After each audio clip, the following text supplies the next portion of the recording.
சுலைமான் நபிக்கும் பணம் கொடுக்கப்பட்டது, மறுபக்கம் ஹாரூனுக்கும் பணம் கொடுக்கப்பட்டது, ஃபிரௌனுக்கும் பணம் கொடுக்கப்பட்டது, அபூ ஜஹலுக்கும் பணம் கொடுக்கப்பட்டது.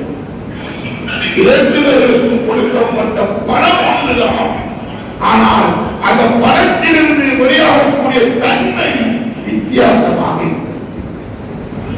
இவர்கள் எல்லாம் சொர்க்கவாதிகள், இவர்கள் எல்லாம் நரகவாதிகள்.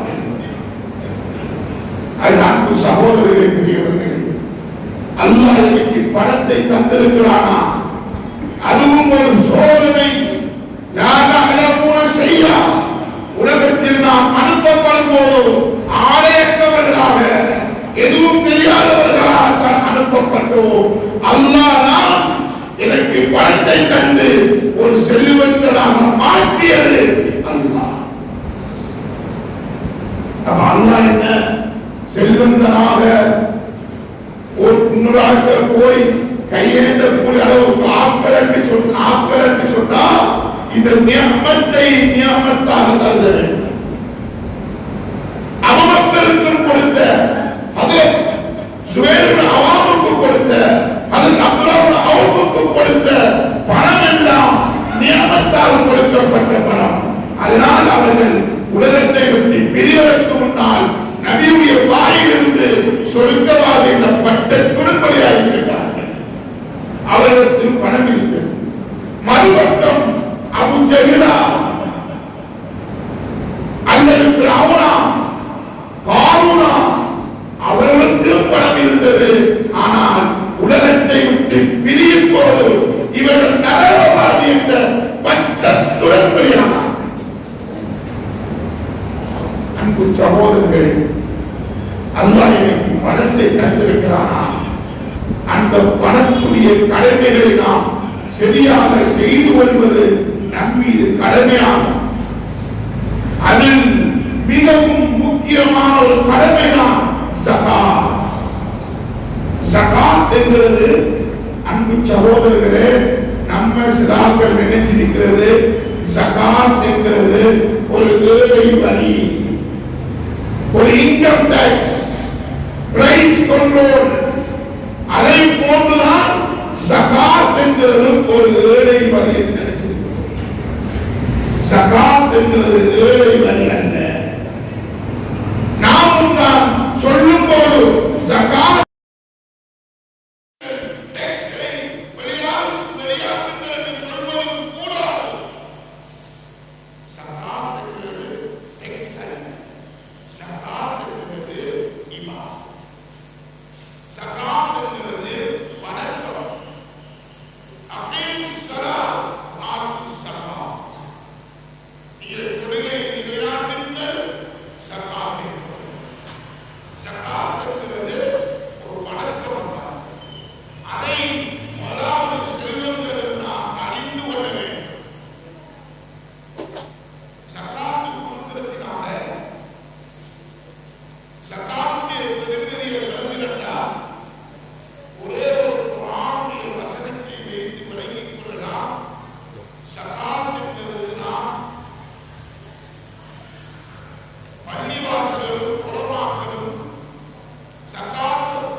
அல்லாஹ்வின் மனதில் சந்தோஷப்பட்டு சகாத்தை வெளியாக்கி விட்டு இவர்களை போன்றவர்கள் அல்ல நான். இவர்கள் பணத்தை கடவுள் என்று நினைத்துக் கொண்டிருந்தார்கள், பணம் தான் வாழ்க்கை என்று நினைத்துக் கொண்டிருந்தார்கள். நான் அப்படிப்பட்டவன் அல்ல, நான் அல்லாஹ்வை பயந்தவன், சகாத்தை சரியாக நிறைவேற்றி விட்டிருந்து சொல்லி தீர்வதும் சகாத் கொடுத்தவர்கள் தப்பு கிடையாது. அல்லாஹ்வே சொல்லிட்டான், துதக்கீருஹும் வ துஸக்கீஹிம். இந்த ஆயத்து போதாதா? பணத்தை என் பிள்ளைக்கு சொல்லிக் கொடுக்கிறேன், மகன் நான் உனக்கு தார பணம், மகன் மனைவிக்கு சொல்றேன் உனக்கு நான் கொடுப்பாட்டு கொடுப்பு, உனக்கு தரும் ரிஸ்க் நான் சுத்தமாக்கப்பட்ட பணத்திலிருந்து தான் நான் உனக்கு தருகிறேன் என்று சொல்வதை விட செல்வந்தனுக்கு எது பெருசாக இருக்கும்? என பணம் என பிள்ளைக்கு நான் சுத்தமாக்கப்பட்ட பணத்திலிருந்து கொடுக்கிறேன். நான் காசை நான் கடவுள் என்று நினைக்கவில்லை என்று நான் கொடுக்குகிறேன். இப்படியும் கொடுக்கவில்லை என்றால் சகாத்து இப்படியும் கொடுக்கவில்லை என்றால் சகாத்து கொடுக்காத செல்வந்தன் ஒருவர் கபூர் மௌத்தாக்கப்பட்டு பள்ளிவாசலுக்குள் கொண்டு வரப்படுகிறார். கபூர் வைக்கப்பட்டிருக்கிறது, மையத்தில் வைக்கப்பட்டிருக்கிறது. இப்ப வந்து கேட்கிறான், பள்ளிவாசலுக்கு முன்பரணும், இது ஜோ கண்ட, இது இமாம். தொழுகையை விட்டவனுக்கு போய் நம்ம எப்படி சொல்றோமோ, தொழுதுங்கோ தொழாது பாம்பு குத்தும் என்று சொல்றோமோ, அதே போல பாம்பு பத்துற விஷயம் தான் சகாத். இப்ப மையத்துக்கு கொண்டு வர கேட்கிற ஆகியா ஒரு பிசினஸ் மேன், அவர் வந்து பலாக்களோட தொழில் செஞ்சிருக்கிறாரு, கொடுக்கல் வாங்கல் இருந்தா ஆகியார் பிள்ளைகள் முன்சாப்பில் இருக்கிறாங்க, நீங்க கொடுத்துக் கொள்ளுங்க, நீங்க கொடுப்பது என்றாலும் கொடுத்துக் கொள்ளுங்க, அவங்க தலைமுறை என்றாலும் கற்றுக் கொள்ளுங்க.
இந்த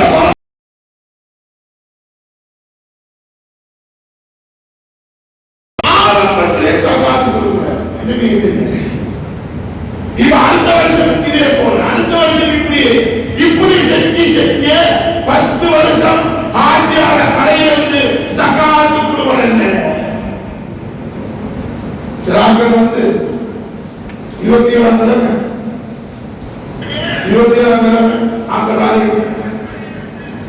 முஸ்லிம்கள் என்ற கேவலப்படுறது கொஞ்சம் பாரு, ஒரு ஆள் பாரு, அதிலே கொஞ்சம் பணத்தால் கொடுக்க மாட்டான்.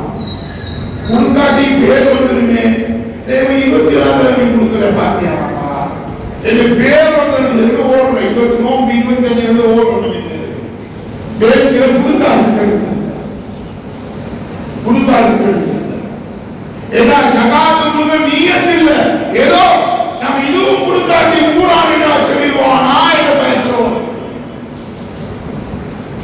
அன்பானவர்களே, நான் ஆரம்பத்தில் சொன்னது எல்லாம் ஏன் சொல்றதுன்னா, இந்த ஜகாத்து கொடுக்காத செல்வந்தனை கொண்டு போய் கபூர்களை வச்ச உடனேயே பாம்பு சாட்டப்பட்டிடும். இப்ப மைய காலைக்கு முடிச்சு வாப்பான பாம்பு கபூர் பணக்காரன் கபூர் யோசிப்பாரு, இப்ப நான் அதுக்குள்ளே பாம்பு வரணும், கொஞ்சம் பொருள். பாம்பு சொல்லும், நான் பாம்பு இல்ல, பாம்பு நினைக்கிறாதீங்க, நான் யாரு தெரியுமா, நான் எந்த செல்ஃப் யாருங்கிறத பயோடேட்டா உங்களுக்கு தாரம் கிடைக்கும். இப்ப பாம்பு சொல்லணும், நான் வந்து கூட படம் தான். நீங்க 2025 2024 நீங்க செல்வந்தனாக மாநிலத்துக்கு பிறகு சகாத்துங்களே, சகாத்து கொடுத்த காசை வச்சு கல்மட்டாவுக்கு கல்யாணி போட்டீங்க, நான் முடிஞ்ச கொழும்புல ஒரு நல்ல ஒரு பெட்டு நல்ல ஊழல் வாங்கி போட்டீங்க, நான் முடிஞ்ச நீங்க வயிற்றுக்கு நல்ல புது புது டிசைன் நகை வாங்கி கொடுத்தீங்க, நான் முடிஞ்ச தப்பலாமா? நீங்க வாங்குறது தப்பு இல்லை, ஊரு நீங்க பொருட்களையும் வாங்கலாம், அமெரிக்காவையும் வாங்கலாம், தப்பு இல்லை ஆகியா. ஆனால் சகாத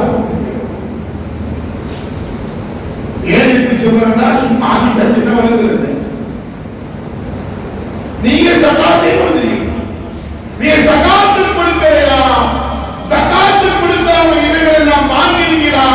அதனால அல்லாஹ் சகாத்து கொடுக்காத அவரை பணத்தையும் என்னை பாம்பாக மாற்றிவிட்டார்.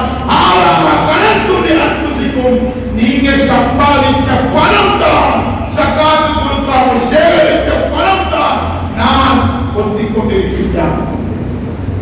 தியாகத்தோடு முடிச்சான், சரி தியாகங்களை கொத்தினா முடிஞ்சிருமா? முடியாது. والذين يكنزون الذهب والفضة ولا ينفقونها في سبيل الله. யார் அல்லாஹ் சொத்தையும் செல்வத்தையும் தங்கத்தையும் வெள்ளியையும் யாருக்கு கொடுத்தாரோ அந்த தங்கத்தையும் வெள்ளியையும் ஃபர்தான ஸகாத்தை யார் கொடுக்கலையோ அவருக்கு ஸகாத் கொடுக்காத அவ்வளவு பணமும் அந்த 3000 வருஷம் வரிக்கப்பட்ட நெருப்புல இந்த ஹாஜியா கடைசி 10 துவா, யா அல்லாஹ் என்ன நரகத்தில் போட்டு பாதுகாத்து குளர்றாரு 27 குளர்வு ஹாஜியா குளர்வு வருது. ஆனா ஹாஜியா ஜகாத் கொடுக்காம இவர் எவ்வளவு கண்ணீரை வடிச்சாலும் நரகங்களுக்கு கொடுக்கப்பட்டே ஆகும்.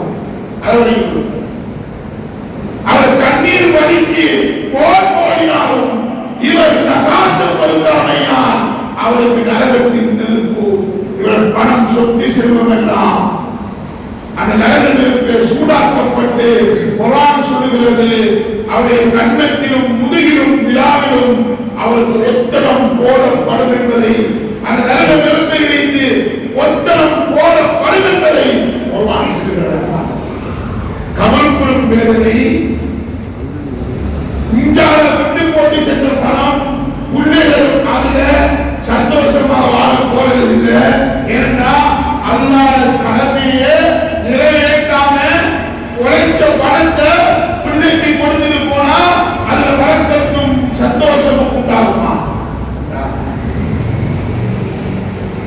அன்பானவர்களே, குர்ஆனும் ஹதீஸும் சகாத்தை பத்தி சொல்ல சொல்ல சொல்ல விளங்குது இல்லையா? இப்ப புத்திய யோசிக்கிறோம்,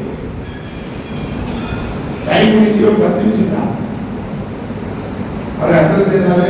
சகாத்தை பத்தி சின்ன பண்ணாரு, சகாத்துக்கு நடவடிக்கை 10 நிமிஷம் ஆர்வத்திற்கு இப்ப புத்திய யோசிப்போம். கஷ்டப்பட்டு உழைக்கும், இரவு பகலந்து உழைக்கும். சிலர்கள் வெளிநாட்டுக்கு போய் உழைக்கிறாங்க, இந்த பிள்ளைய மனைவியை விட்டுட்டு உழைக்கிறாங்க. சிலர்கள் நிலைமை வைஃப் வந்து பெற்றா இருக்கக்குள்ள வெளிநாட்டுக்கு போனேன். இப்ப புள்ள வந்து 10 வயசு 5 வயசு ஆனதுக்கு போதுதான் 6 வெளிநாட்டுல இருந்து வந்திருக்கிறார். புள்ளோட அன்பும் இல்லை. இப்படி கஷ்டப்பட்டு உழைச்ச பணம் இப்ப சகாத்து கொடுக்கிறார்கள். என்ன நடக்குது? மௌதாயத்திற்கு பிறகு தண்டனையும் வேதனையும் சோதனையும். இப்ப யோசிக்க, சகாத்து கொடுக்காம பெரும் பெரும் செல்வம் எல்லாம் உழைச்சி வச்சிருக்கிறேன். மௌத்தங்கள் எல்லாரும் இருக்கிறாங்க, மௌத்தங்கள் எல்லாரும் இருக்கிறாங்க. மௌத்து வந்துட்டு பணத்தை வச்சு எதுவும் செய்யலாம், வீடை வச்சு எதுவும் செய்யலாம், ஒன்றும் செய்யலாம். அதனால்தான் பெரும் பெரும் ஆட்கள், நான் நினைக்கிறேன் உங்களோட அப்துல் அசீஸ் ரஹிமஹுல்லாஹ் நினைக்கிறேன், அவர் சொன்னாரு, நான் மௌத்தாயினத்துக்கு பிறகு 4 பேரை தூக்கிட்டு போகணும், என்ற கையை வெளியாக வச்சுட்டு போங்க. ஏன் இவர் ஆட்சி செஞ்சவர் தான், ஆனால் உலகத்தை விட்டு பிரிந்து செல்லும் போது கையில எந்த ஒன்றும் எடுக்கிறா, ஊட்டை எடுத்துப்பட்டுதான் தவறு கூட இருக்கிறார். இவர் இப்படி கஷ்டப்பட்டு உழைச்சார், உழைச்சி சம்பாதிச்சு சம்பாதிச்சு எந்த ஒன்றும் அனுபவிக்கிறது. இப்ப என்ன நடக்குது? இவரை கொண்டு போய் கபருக்குள்ள வச்சாச்சு, கபருக்குள்ள வச்சாச்சு. அதுல நிம்மதியா? அதுல நிம்மதி இல்லை. கபருடைய வாழ்க்கை முடிச்சு நரகத்துக்கு போனா அங்கே போன அந்த நிம்மதியா? அதுவும் இல்லை. இப்ப இது உழைச்ச பல உலகத்தில் இவர் கபருக்குள்ள பாம்பு கொட்டப்படுகிறது. இவர் உலகத்தில் இவரால் உழைச்ச பணம், இவர் கஷ்டப்பட்டு உழைச்ச பணம் மருமகன் பென்ஸ்காக போறான். மகன் பெருமிட்ட வாங்காது, ஏன் கண்டிஷன், குளிரியா கண்டிஷன். மகன் முடிவெடுக்கிறான், பாப்பா உழைச்சி வச்சிட்டாரு, இனி நான் மௌத்தாவுக்கு வரைக்கு குறைக்க தேவையில்லை. மகன் முடிவெடுக்கிறாரு. இப்ப மருமகன் பென்ஸ்கார், மகன் வந்து பெரும் கூட்டில வாங்கா, இந்த மகன் தொழிலை செய்யல.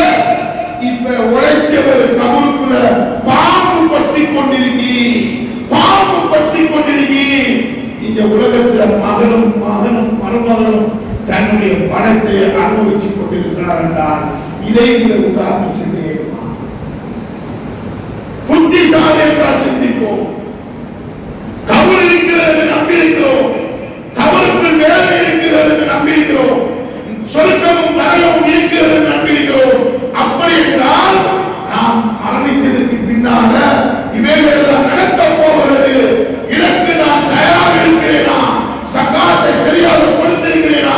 நான் சகாத்தை சரியாக கொடுக்காது பாம்பு கொத்த போகுது.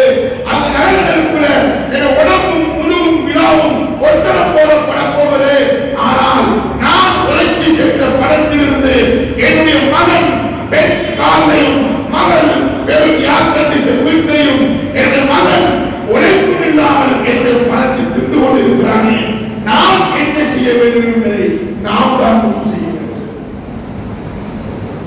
அன்பு சகோதரர்களே, செல்வந்தர்களே, அல்லாஹ் தந்த பணம், அல்லாஹ் தந்த பணம் அல்லாஹ்விடத்தில் சரியாக அமானிதமாக படிச்சிடும். இப்ப சகாத்து கொடுக்கிறதுனால நம்மள ஊருக்கு கிடைக்கிற பெனிஃபிட் என்ன? பெனிஃபிட் என்ன? சும்மா யோசிப்பார்.